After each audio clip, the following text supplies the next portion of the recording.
Hello, hello mga lalab. Ayan. Today is Monday. Ayan. Magandang panahon mga lalab. May pasok na yung ating mga estudyante. Ayan. Kamusta na kayo? Ayan. Ito. Dating gawi. Maghahanda tayo ng ito, piniprito ko na yung ating tanghalian, yung ating mga estudyante. Pumasok na silang tatlo mga lalab. Tapos maya-maya si Ron, susunduin na siya ng daddy lolo niya. Tapos yung grade 10 ko yun, kahahatid lang ng daddy lolo niya.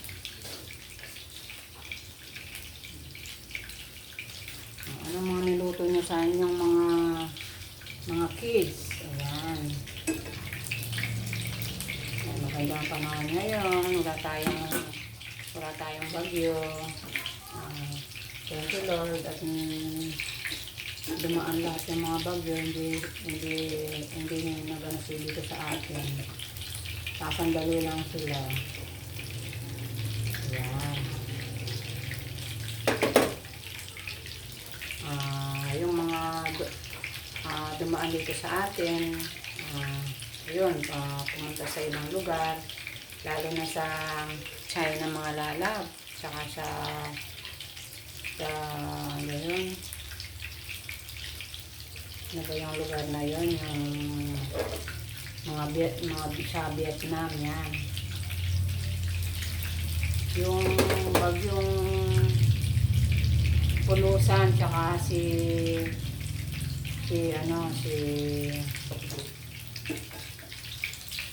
ano bang bagyo yung isa, yun, nalasa sila sa bandang China, sa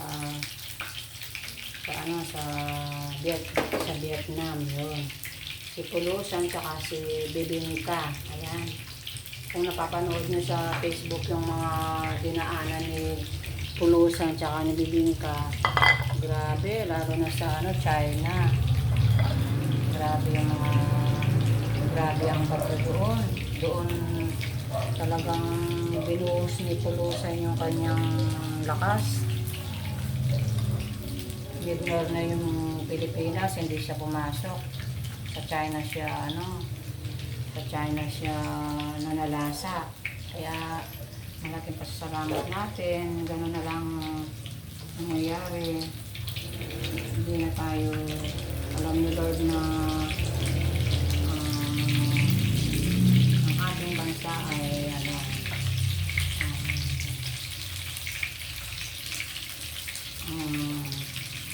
ang ating bansa ay ang bansang Pilipinas ay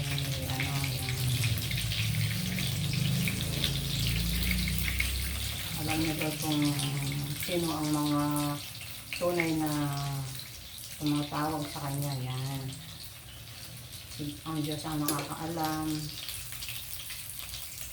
Kaya magpasalamat na lang tayo na hindi tayo dinaanan ng malakas na bagyo. Yan. Praise God.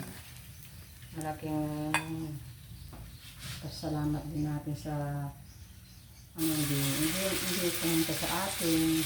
Sana kung magkabagyo man, sana yung kung naman tayong bigyan ng bagyong malakas dito sa Pilipinas. Yan. Dahil po yung kagaya natin ng maliliit ang bahay. Yan.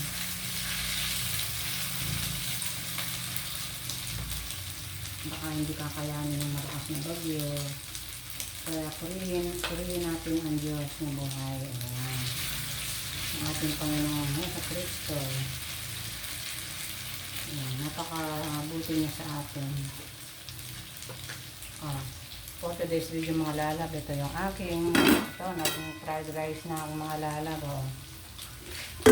Yung tira namin rice kagabi, ayan nag-fried rice na akong. Tatlo lang kaming kakain ngayon, si Ron, daddy lolo namin, tsaka ako. For today's video mga lalab, ito yung aking niluluto ngayon. Ito karne siya pero ano, ganito yan, ganito luto ang niluluto natin mga lalab. Ito yan natin siya parang patis. Yan. Bumili ako ng half kilo na giniling na pork. Yan, kahapon. Ayun, isang araw pa. Yan. Tapos, nilagyan ko na ng mga sangkap. Yan.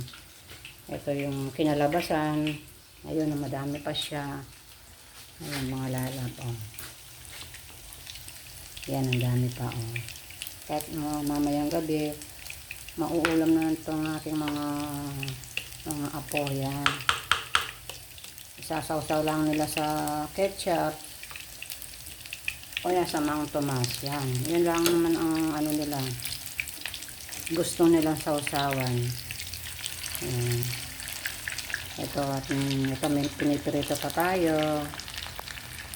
Yan.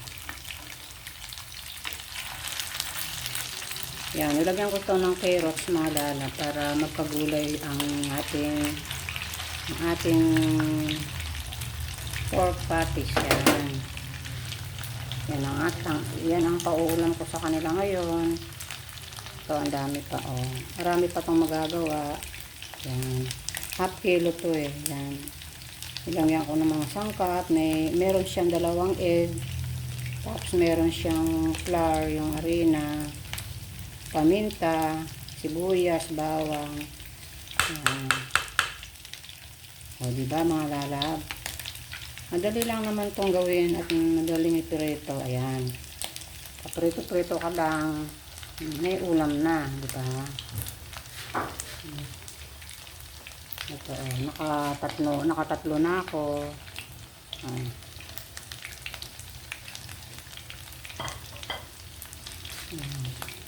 Pwede nyo itong iluto mga lalab.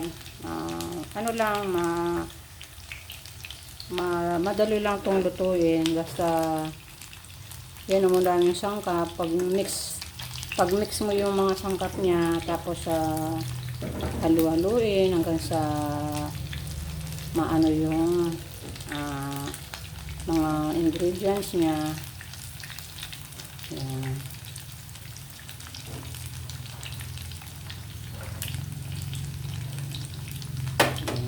Diba mga lalab, madali lang naman ito lutuin. Yan. Sa araw na to wala kaming labahin. Tinapos na namin kahapon yung mga labahin na yan. Every 2 or 3 days yun itong kami naglalaba. Buti walang ulan ngayong araw na to, Monday. Sana wag munang umulan para tuloy-tuloy ang pasok ng ating mga estudyante. Yan.